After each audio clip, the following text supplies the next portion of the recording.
بسم اللہ الرحمن الرحیم۔ سیرت النبی صلی اللہ علیہ وآلہ وسلم، قسط نمبر 11۔ خانہ کعبہ میں تانبے کے دو بت تھے، ان کے نام اصاف اور نائلہ تھے۔ طواف کرتے وقت مشرک برکت حاصل کرنے کے لیے ان کو چھوا کرتے تھے۔ حضرت زید بن حارثہ رضی اللہ تعالیٰ عنہ فرماتے ہیں کہ ایک مرتبہ آپ صلی اللہ علیہ وسلم بیت اللہ کا طواف کر رہے تھے، میں بھی آپ صلی اللہ علیہ وسلم کے ساتھ تھا۔ جب میں طواف کے دوران ان بتوں کے پاس سے گزرا تو میں نے بھی ان کو چھوا۔ نبی پاک صلی اللہ علیہ وسلم نے فوراً فرمایا، ان کو ہاتھ مت لگاؤ۔ اس کے بعد ہم طواف کرتے رہے۔ میں نے سوچا ایک بار پھر بتوں کو چھونے کی کوشش کروں گا تاکہ پتہ تو چلے ان کو چھونے سے کیا ہوتا ہے اور آپ صلی اللہ علیہ وسلم نے کس لیے مجھے روکا ہے۔ چنانچہ میں نے ان کو پھر چھو لیا۔ تب آپ صلی اللہ علیہ وسلم نے سخت لہجے میں فرمایا، کیا میں نے تمہیں ان کو چھونے سے منع نہیں کیا تھا؟ اور میں قسم کھا کر کہتا ہوں، نبی پاک صلی اللہ علیہ وسلم نے کبھی بھی کسی بت کو نہیں چھوا، یہاں تک کہ اللہ جل شانہ نے آپ صلی اللہ علیہ وسلم کو نبوت عطا فرما دی اور آپ صلی اللہ علیہ وسلم پر وحی نازل ہونے لگی۔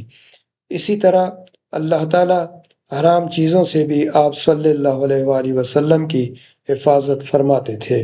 مشرک بتوں کے نام پر جانور قربان کرتے تھے، پھر یہ گوشت تقسیم کر دیا جاتا تھا یا پکا کر کھلا دیا جاتا تھا، لیکن آپ صلی اللہ علیہ وسلم نے کبھی بھی ایسا گوشت نہ کھایا۔ خود آپ صلی اللہ علیہ وسلم نے ایک بار ارشاد فرمایا، میں نے کبھی کوئی ایسی چیز نہیں چکھی جو بتوں کے نام پر ذبح کی گئی ہو، یہاں تک کہ اللہ تعالیٰ نے مجھے نبوت عطا کر دی۔ اسی طرح آپ سے پوچھا گیا، کیا آپ صلی اللہ علیہ وسلم نے بچپن میں کبھی بت پرستی کی؟ آپ صلی اللہ علیہ وآلہ وسلم نے ارشاد فرمایا، نہیں۔ آپ صلی اللہ علیہ وسلم سے پھر پوچھا گیا، آپ صلی اللہ علیہ وسلم نے کبھی شراب پی؟ جواب میں ارشاد فرمایا، نہیں، حالانکہ اس وقت مجھے معلوم نہیں تھا کہ کتاب اللہ کیا ہے اور ایمان کی تفصیل کیا ہے۔ آپ صلی اللہ علیہ وسلم کے علاوہ بھی اس زمانے میں کچھ لوگ تھے جو بتوں کے نام ذبح کیا گیا گوشت نہیں کھاتے تھے اور شراب کو ہاتھ نہیں لگاتے تھے۔ بچپن میں آپ صلی اللہ علیہ وسلم نے بکریاں بھی چرائیں۔ آپ صلی اللہ علیہ وسلم مکہ کے لوگوں کی بکریاں چرایا کرتے تھے۔ معاوضے کے طور پر آپ صلی اللہ علیہ وسلم کو ایک سکہ دیا جاتا تھا۔ آپ صلی اللہ علیہ وسلم فرماتے ہیں، اللہ تعالیٰ نے جتنے نبی بھیجے ان سب نے بکریاں چرانے کا کام کیا۔ میں مکہ والوں کی بکریاں قراریت، ایک سکہ ہے، کے بدلے چرایا کرتا تھا۔ مکہ والوں کی بکریوں کے ساتھ آپ اپنے گھر والوں اور رشتہ داروں کی بکریاں بھی چرایا کرتے تھے۔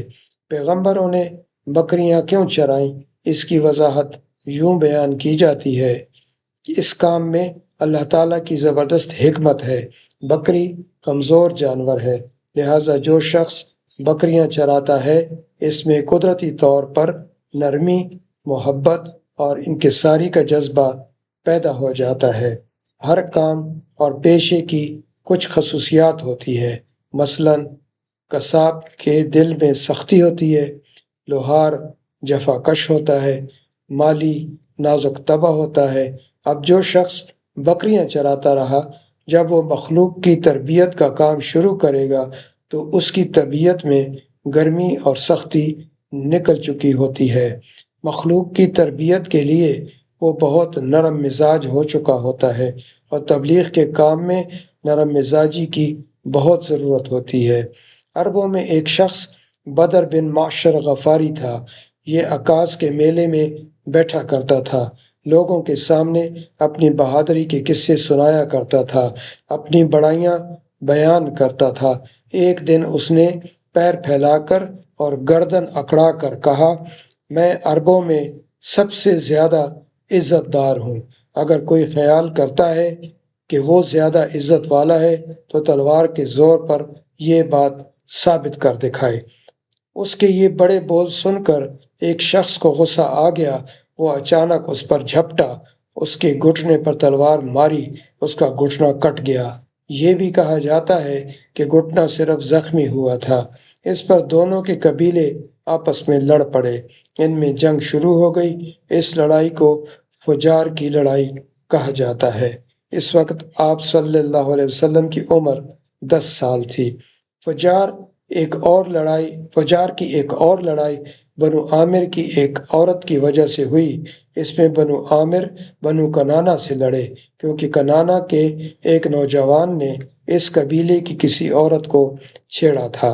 فجار کی تیسری لڑائی بھی بنو عامر اور بنو کنانہ کے درمیان ہوئی۔ یہ لڑائی قرض کی ادائیگی کے سلسلے میں ہوئی۔ فجار کی ان تینوں لڑائیوں میں نبی کریم صلی اللہ علیہ وسلم نے کوئی حصہ نہیں لیا۔ البتہ فجار کی چوتھی لڑائی میں آپ صلی اللہ علیہ وسلم نے شرکت فرمائی تھی۔ عربوں کے ہاں 4 مہینے ایسے تھے کہ ان میں کسی کا خون بہانا جائز نہیں تھا۔ یہ مہینے ذی القعدہ، ذی الحج، محرم اور رجب تھے۔ یہ لڑائیاں چونکہ حرمت کے ان مہینوں میں ہوئیں، اس لیے ان کا نام فجار کی لڑائیاں رکھا گیا۔ فجار کا معنی ہے گناہ، یعنی یہ لڑائیاں ان کا گناہ تھا۔ چوتھی لڑائی جس میں نبی کریم صلی اللہ علیہ وسلم نے بھی حصہ لیا، اس کا نام فجار براز ہے۔ یہ لڑائی اس طرح شروع ہوئی۔ قبیلہ بنو کنانہ کے براز نامی ایک شخص نے ایک آدمی عروہ کو قتل کر دیا۔ عروہ کا تعلق قبیلہ حوازن سے تھا۔ یہ واقعہ حرمت والے مہینے میں پیش آیا۔ براز اور عروہ کے خاندان کے لوگ یعنی بنو کنانہ اور حوازن اس وقت عکاظ کے میلے میں تھے۔ وہیں کسی نے بنو کنانہ کو یہ خبر پہنچا دی کہ براز نے عروہ کو قتل کر دیا ہے۔ یہ خبر سن کر بنو کنانہ کے لوگ پریشان ہوئے کہ کہیں میلے ہی میں حوازن کے لوگ ان پر حملہ نہ کر دیں، اس طرح بات بہت بڑھ جائے گی۔ چنانچہ وہ لوگ مکہ کی طرف بھاگ نکلے۔ حوازن کو اس وقت تک خبر نہیں ہوئی تھی۔ انہیں کچھ دن یا کچھ وقت گزرنے پر خبر ہوئی۔ یہ بنو کنانہ پر چڑھ دوڑے، لیکن بنو کنانہ حرم میں پناہ لے چکے تھے۔ عربوں میں حرم کے اندر خون بہانا حرام تھا، اس لیے حوازن رک گئے۔ اس دن لڑائی نہ ہو سکی، لیکن دوسرے دن بنو کنانہ کے لوگ خود ہی مقابلے کے لیے باہر نکل آئے۔ ان کی مدد کرنے کے لیے قبیلہ قریش بھی میدان میں نکل آیا۔ اس طرح فجار کی یہ لڑائی شروع ہوئی۔ یہ جنگ 4 یا 6 دن تک جاری رہی۔ اب چونکہ قریش بھی اس جنگ میں شریک تھے، لہٰذا آپ صلی اللہ علیہ وسلم کے چچا آپ صلی اللہ علیہ وسلم کو بھی ساتھ لے گئے، مگر آپ صلی اللہ علیہ وسلم نے جنگ کے سب دنوں میں لڑائی میں حصہ نہیں لیا۔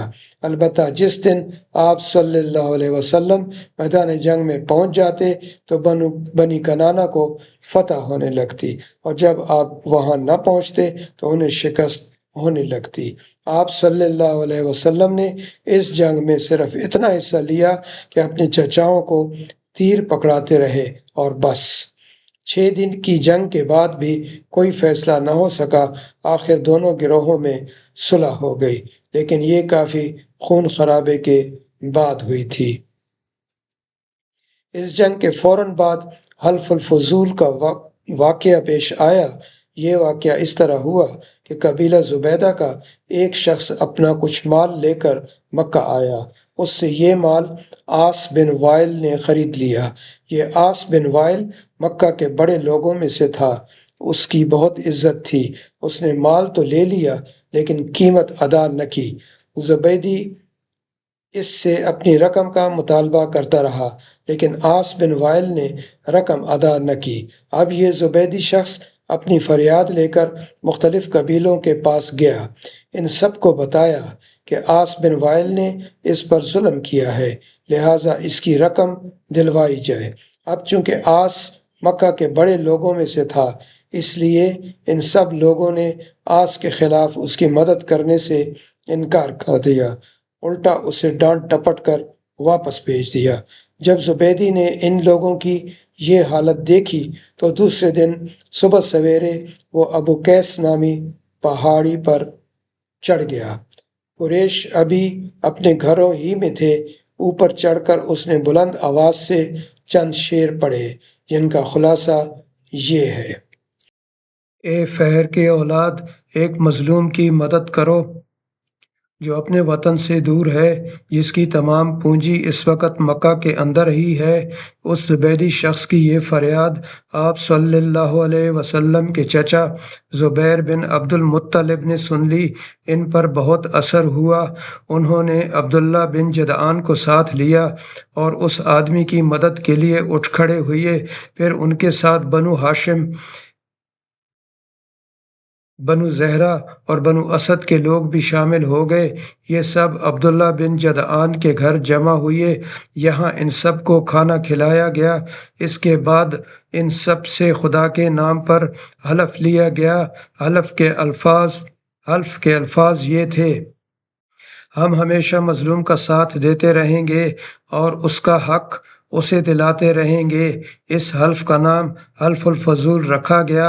اس عہد اور حلف کے موقع پر اللہ کے رسول صلی اللہ علیہ وآلہ وسلم بھی قریش کے ساتھ موجود تھے۔ یہ سلسلہ ابھی جاری ہے۔ کتاب کا نام ہے سیرت النبی صلی اللہ علیہ وآلہ وسلم قدم بہ قدم۔ مصنف ہیں عبداللہ فرانی رحمۃ اللہ علیہ۔ برائے مہربانی چینل کو سبسکرائب کر دیں۔ شکریہ۔